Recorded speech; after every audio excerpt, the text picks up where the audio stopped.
4월 14일 주일 이른 아침입니다. 오늘 말씀 읽기 본문은 마태복음 14장입니다.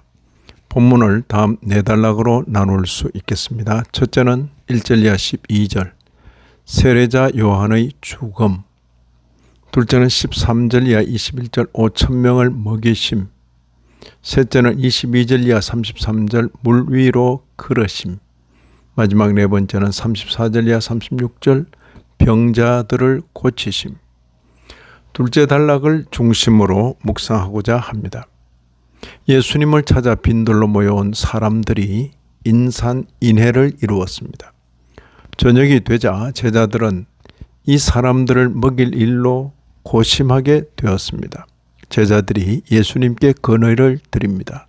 15절 보시면 이곳은 빈들이요 때도 이미 저물었으니 무리를 보내어 마을에 들어가 먹을 것을 사 먹게 하소서. 아주 합리적인 건의입니다. 이에 예수님께서 말씀하십니다. 16절에 갈 것 없다. 너희가 먹을 것을 주라. 전혀 엉뚱한 대답입니다. 비합리적입니다. 우리의 재정 형편을 잘 아시면서도 이런 말씀을 하시다니 하고 마음이 서운해질 수 있습니다. 이에 제자들이 당황하며 예수님 앞에 내놓은 것이 바로 떡 5개와 물고기 2마리입니다. 예수께서 말씀하십니다. 18절에 그것을 내게 가져오라. 무리를 명하여 잔디 위에 앉히시고 떡 5개와 물고기 2마리를 가지사 하늘을 우러러 축사하시고 떡을 떼어 제자들에게 주셨습니다. 떡을 받은 제자들은 다시 무리에게 주었습니다. 그 결과는 놀라웠습니다.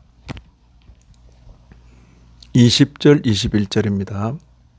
다 배불리 먹고 남은 조각을 12바구니에 차게 거두었으며 먹은 사람은 남자와 어린이 외에 5,000명이나 되었더라. 이 내용은 사복음서에 두루두루 기록되어 있습니다. 오늘 본문의 말씀은 요한복음 6장에서의 말씀의 빛 아래서 이해되어야 합니다. 특히 요한복음에서 이어지는 기록은 우리에게 시사하는 바가 작지 않습니다. 전날에 일어난 기적에 대한 소문을 듣고는 이튿날에 보다 많은 사람들이 예수님께로 나왔습니다. 그런데 그 날에는 사람들의 기대와는 달리 기적의 떡을 주지는 않으시고 자신이 생명의 떡이라는 특별한 말씀을 전해 주셨습니다.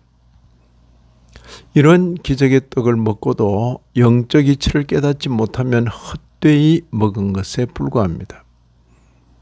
이런 말씀을 읽는 신약교회 성도인 우리로서는 이 기록을 읽고 먼저 예수님의 신적 권세를 아는 것이 중요합니다. 보다 중요한 것은 예수님이 생명의 떡이신 줄 아는 것입니다. 문제는 기적의 떡을 먹고도 예수님이 생명의 떡인 줄 알지 못하는 경우입니다. 우리 모두는 신적 능력을 가지신 예수님이 우리에게 생명의 떡이신 줄 알고 그를 믿고 섬겨야 하겠습니다.